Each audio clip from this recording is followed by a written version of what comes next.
Our next question from Betty Waits of the Messenger of Juneau County. Under all administrations, personnel issues arise. What changes would you propose to make in personnel policies or procedures or in the handling of personnel issues? Fred Olson? Certainly every agency has personnel issues. Anytime you have two employees, you're going to have the personnel issues. The way you minimize that is it starts with the hiring of an employee. You do good backgrounds, hire good quality employees. Once you get those employees hired, you train those employees on your policy and procedures. You should have good policies and procedures in place. And once they're trained and a policy violation occurs, you take corrective action to correct that employee's behavior.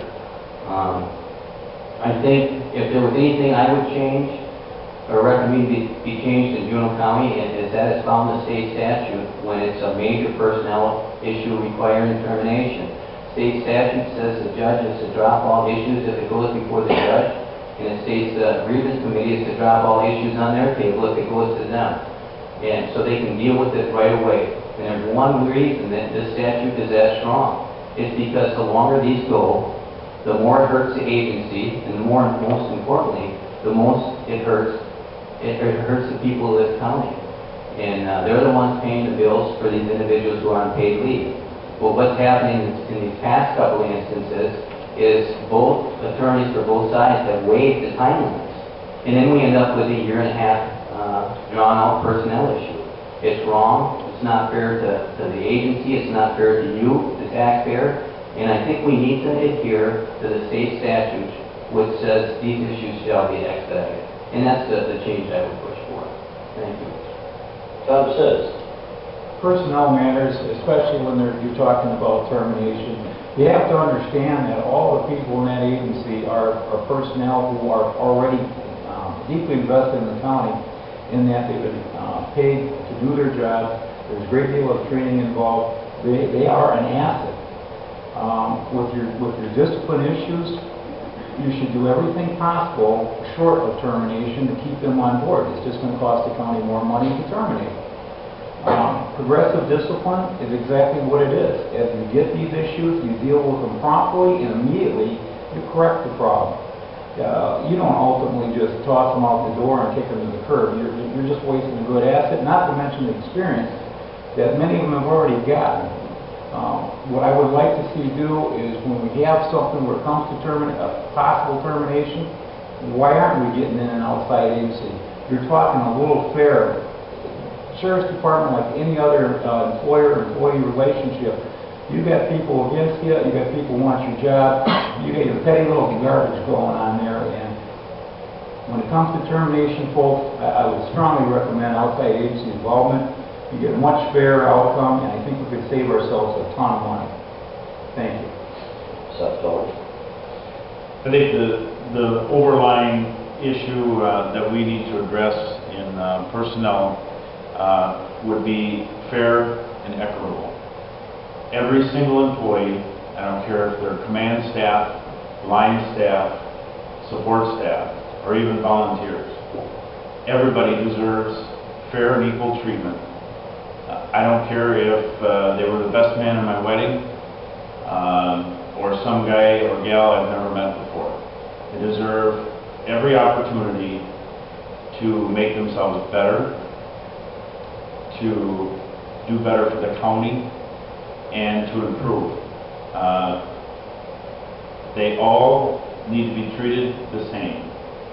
If one employee is expected to do A through D, then every single one of them is expected to do the same thing.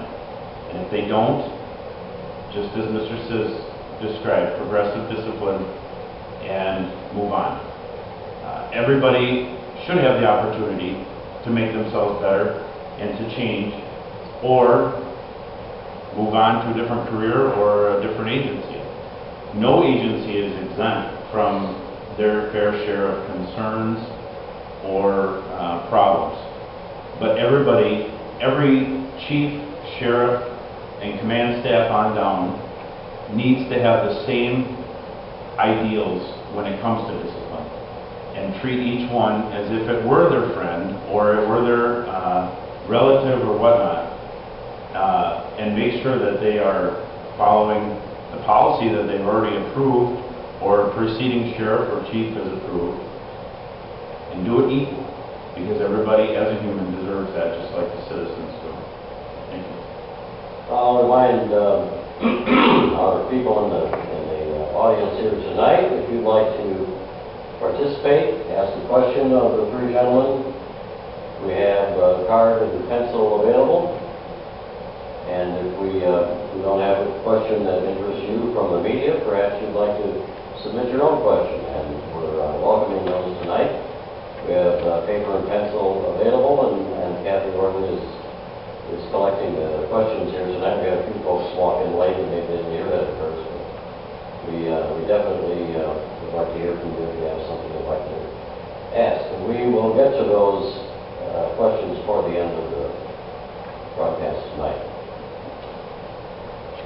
Now let's move along. A question from Chris Walker of the Star-Times. From each of you, briefly describe your community involvement outside your work in law enforcement. Tom says. Well, right now, I really have none outside of law enforcement other than I'm a member of the Move Lodge, Outdoors Forever, Knights of Columbus, limited because I do have to still keep working. I currently work at Wolf Field as a security guard, security police. I also work for the city of Elroy as a police officer part-time, and for the village of Woodland Station part-time. Outside of that, there is not much I got to offer with my work schedule. I apologize for that. Thank you. Seth Tully? I have at many times overextended myself along with my wonderful and very considerate wife. That being volunteer firefighter, emergency medical technician basic. I worked with the Juneau County Sesquicentennial Committee to put together the finale that we had in the CETA during the Christmas time. My family is very active in a church here in Boston, and that is our refreshing for the week. We've traveled to Argentina to help establish water cisterns for folks who don't have anything. If you want some perspective, travel.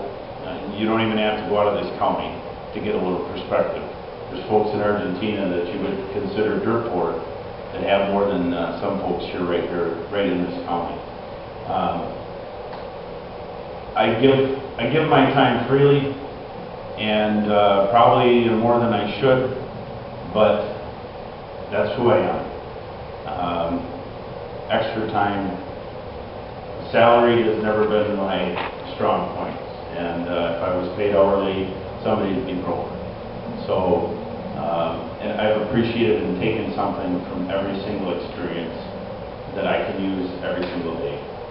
Thank you. Brent Olson? Before I answer that question, I want to address two issues that come up on the last question regarding discipline. We do utilize progressive discipline in the Sheriff's Department. Our disciplinary process is set up to save the employee. However, blatant violations are violations that go right past progressive discipline and arise to the level of termination. What am I talking about? Lying under oath, falsifying police reports, committing crimes. These types of things here, if you commit those on my watch, I'm going to seek your termination if an investigation reveals that you did do this, and termination is warranted. If we don't do that, we're going to end up like Juneau County, where they're paying $13.1 million on one lawsuit for employment misconduct, $750,000 on another, and over $4 million on another, just in the last 10 years.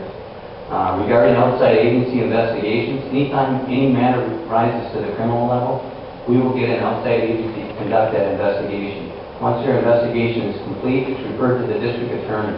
Those outside investigations, what I'm required to do as a sheriff is conduct my own independent investigation by statute. It's got to be separate from the outside investigation. Statute requires that. And I'll tell you that my investigations have came to the same conclusions as the outside investigators, such as the Division of Criminal Investigation, Monroe County Sheriff's Office, and Jackson County Sheriff's Office. So we do have outside agencies come in when warranted. Regarding what I do outside of the work, anything outdoors, I love to hunt and fish. If there's some type of function where a man can win a gun, I'll probably try to make it there. And I also like to play cards also, so. I belong to the Methodist Church in Camp Douglas, and I guess that pretty much sums it up. Anything outdoors, thank you. Next question from June Gill. If elected, what would be the next budget, and what would the next budget of the Juneau County Sheriff's Office look like? Seth Tully. Grim, I'm sure. Just like my budget at home and pretty much everybody else's budget at home. Nothing's changing other than expenditures are going up and revenue is going down. What can you do about it? Continuously evaluate every area of your budget, expenditures and revenues. Everybody at home is probably taking the consideration of shutting off a light switch more frequently than they did before.